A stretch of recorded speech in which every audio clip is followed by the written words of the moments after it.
My new neighbor blushed the day I joked and called her wife. And then she whispered something that undid me. I'd love that. I was the divorced guy on Birchwood Lane who talked to his dog more than to people, watching an empty house from my kitchen window for 8 months, certain I was done being anyone's husband. She was the runaway bride who moved in next door to escape a wedding that never happened, fighting a dresser through her own front door, fighting harder not to need anyone again. It started as a joke to rescue her from a pushy stranger at a block party, but the second that word left my mouth, her cheeks went pink, her voice went soft, and something true slipped out wearing a joke's clothes. Neither of us laughed, because two lonely people had just stumbled onto something neither was brave enough to name. But what does a man do when the woman he's falling for whispers, "I'd love that"? And then her almost husband shows up on her porch with flowers 3 weeks later. What happens when the thing you want most is the exact thing you've taught yourself to run from first? And how does a single soft whisper said as a joke become the truest thing either of us ever meant? Let me take you back to the morning it started. A gray Tuesday, lukewarm coffee in my hand. My dog Otis pressed against the window like he already knew something I didn't. For 8 months, the house next door had been empty. I knew it the way you know a wound, by checking on it too often. Then the for sale sign disappeared, and a moving truck backed into that driveway like it was answering a question I hadn't asked out loud. A woman stepped out, dark hair losing a fight with gravity. A flannel shirt that had never once been used for actual labor. And a dresser she was dragging through her own front door sideways, which, I could have told her, was never going to work. Otis whined at the door, pawed it once. I told myself I was helping because of the dresser. But the truth is, some part of me had been waiting 8 months for a reason to cross that lawn. "You're going to lose," I called out. "If you keep trying to bring it in sideways." She looked up, startled, holding that dresser like it owed her rent. "We got it through clean." She let out a breath she'd clearly been holding since the truck arrived. "I'm Daniel," I said. "Next door." "Emma," she said, and didn't ask the question everyone else always asked first. "Married? Kids?" She just wiped her palm on her jeans and shook my hand like it was the simplest thing in the world. I offered her coffee. Bad coffee, I warned her. I didn't know yet how right I'd be.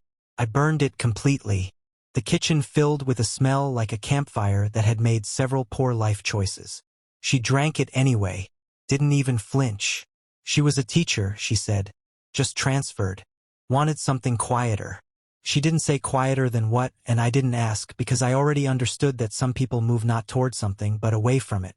She left an hour later with a smile that stayed in my kitchen long after she did. 8 days passed before the storm hit. It came in fast and mean off the ridge, and by 7 that night, half the street had lost power. I was on my couch with a candle stub and a nervous dog when a knock came at my door. Quick, a little shaky. Emma stood there soaked through, holding a flashlight that had already given up. "This is going to sound ridiculous," she said, "but I don't know where my breaker box is, and I have never in my life felt this alone in the dark in a house that isn't mine yet." I let her in without a second thought. We sat on my floor in front of the fireplace for 3 hours. Candlelight does something to people. It strips away the small talk, leaves only the real thing underneath. She told me about the wedding that never happened. 3 weeks out. Dress already altered. A man named Connor who sat her down and said he wasn't sure, and then, somehow, became completely sure, just not about her. She said it steady. Almost too steady. I told her about my own ending. No scandal, no betrayal, just 2 people who wanted different shapes of life and didn't notice until the shapes stopped fitting. A job 3 states away she couldn't turn down. A marriage that didn't break loudly. It just went quiet, and then it was gone. Amicable, I said, is a word people use so divorce sounds like a business merger. It hollows you out exactly the same. She looked at me like she understood that particular kind of hollow better than anyone had in 2 years. When the power flickered back on, it felt almost like an interruption. I walked her home with a flashlight that worked. At her door, she paused. Rain still caught in her hair, porch light gold above her. "Thank you," she said, "for tonight." "Anytime," I told her. And I meant it more than that word usually means. I walked home slower than I needed to. By the first weekend of October, the whole street smelled like 5 competing chili recipes and somebody's questionable decision to put a popcorn machine right beside the bounce house. Mrs. Calloway threw her harvest block party every year, and this time Emma and I walked over together because by now walking separately would have felt stranger than walking together. We'd become something neither of us had named yet. Coffee most mornings. Dinners twice a week we both still called just being neighborly. Like the phrase was a life raft we kept climbing back onto so we wouldn't have to look at the water underneath. That night, a man named Greg, somebody's overconfident cousin, cornered Emma by the chili table, asked if she was single, asked again when she tried to deflect, asked a third time about her plans Friday. I watched her smile go thin at the edges, watched her eyes flick toward me just once the way you look toward an exit.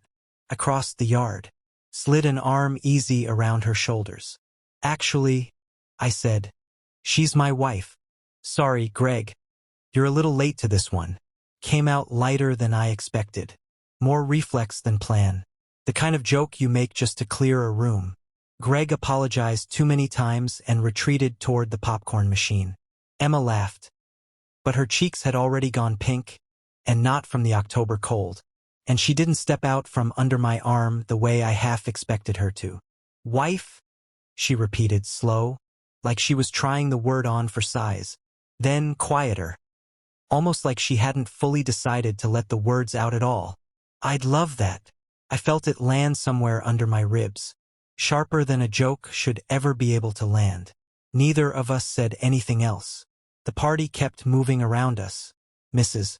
Calloway's chili won again. A kid somewhere cried about a balloon, the same 4 songs looped on someone's radio.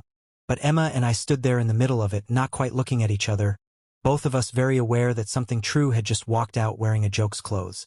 I thought about those 4 words the whole walk home. But I had no idea yet how much they were about to cost, or how far either of us would have to fall and almost lose before either of us said them again and actually meant it. The next few weeks should have been the happiest of my life. They almost were.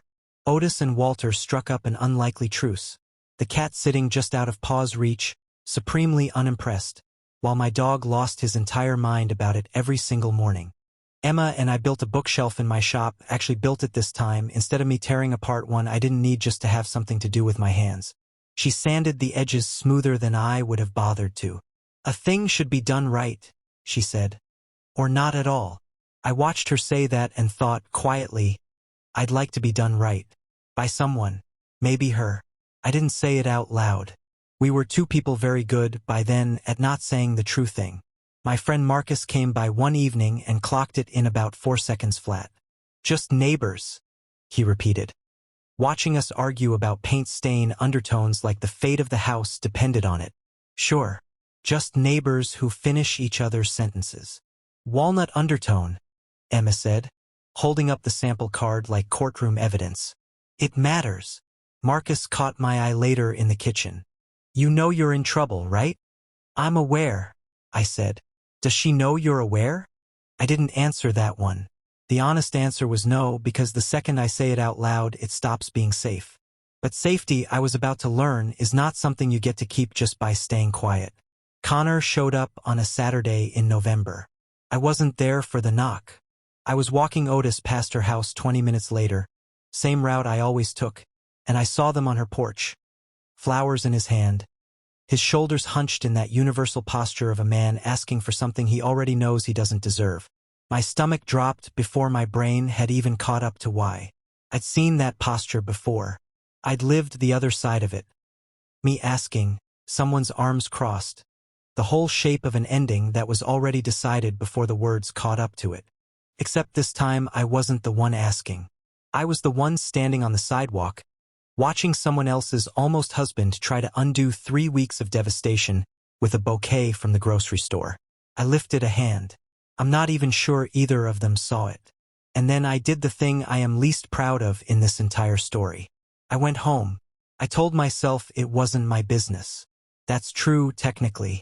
But underneath that, in the part of me I don't usually let anyone see, a much older, much uglier voice was whispering something I recognized instantly, because I'd heard it before, 2 years ago, in my own kitchen, the night Claire told me about the job 3 states away. Here it comes again. The part where you find out you weren't enough to stay for.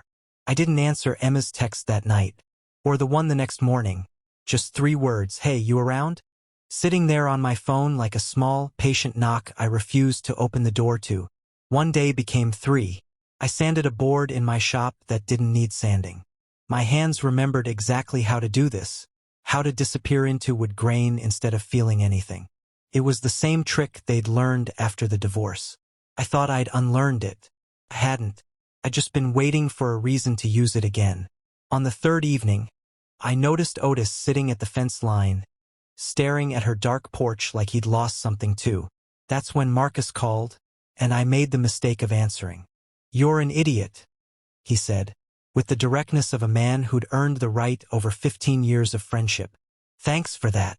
You saw a guy on a porch and decided the whole thing was over, without asking one single question. That's not protecting yourself, man. That's just leaving first, so it stings less when you imagine someone else doing it to you." I wanted to argue.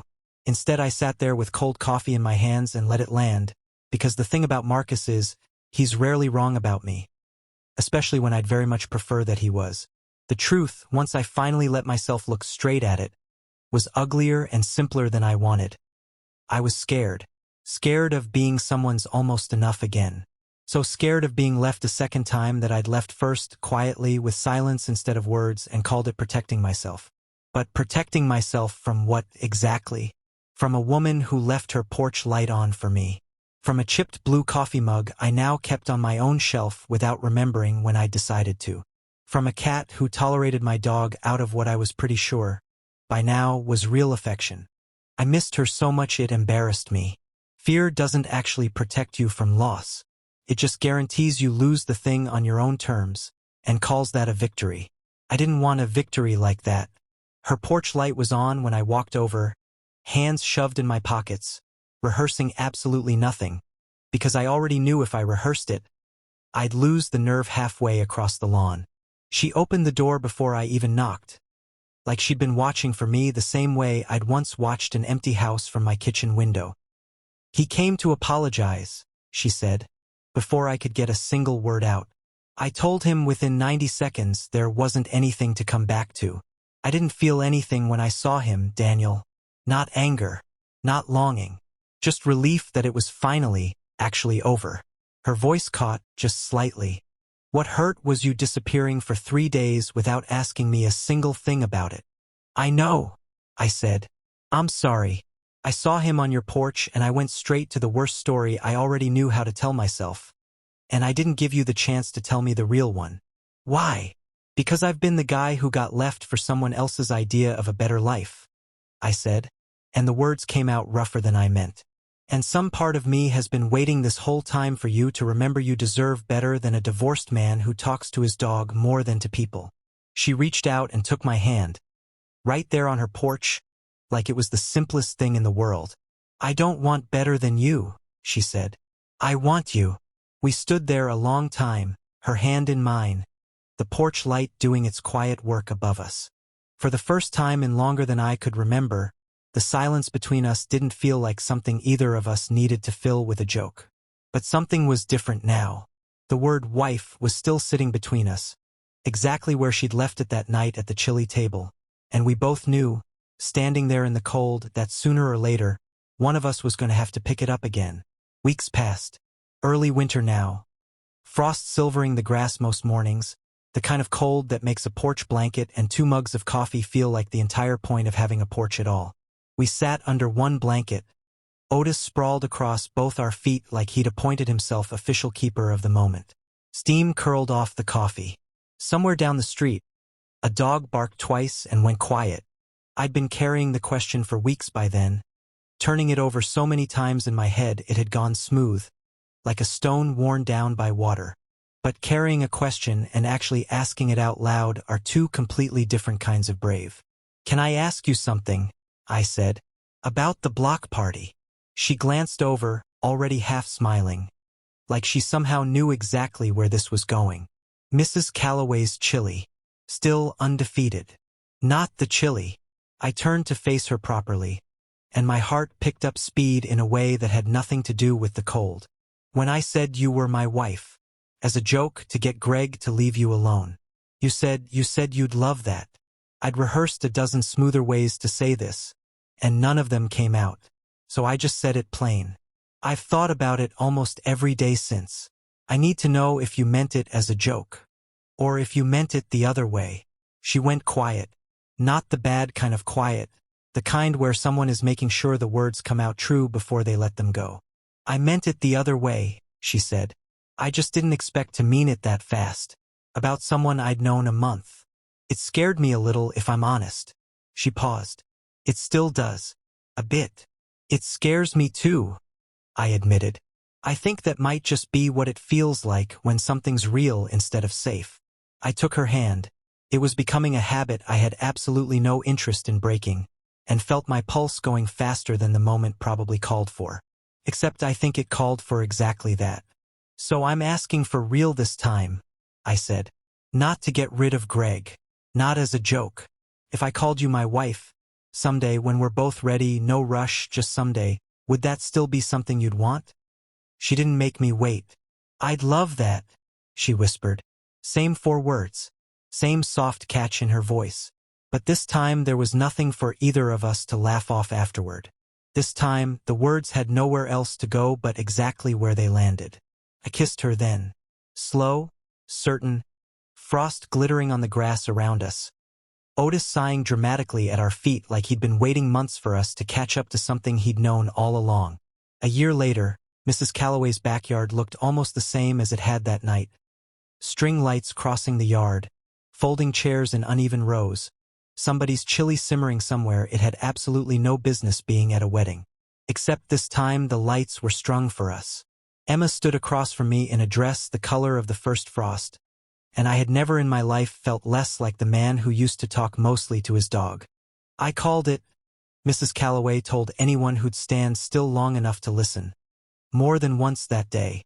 The second he put his arm around her at my chilly table. You can't fool an old woman who's watched this street for 30 years. Marcus stood beside me as best man, wearing the smug expression of a friend who'd been right and had no intention of ever letting me forget it. Otis wore a small bow tie he hated with his entire soul. Walter, true to character, supervised the whole ceremony from the safety of a nearby fence post. Unmoved, unimpressed, magnificent. When I think back to that gray Tuesday morning, lukewarm coffee, an empty house, a dresser stuck sideways in a doorframe, I don't think I'd have believed any of this. Not the wife, not the wedding, not the particular kind of full a house can feel when it finally has someone in it who chose again and again to stay. But Emma slipped her hand into mine as the leaves came down gold and red around us.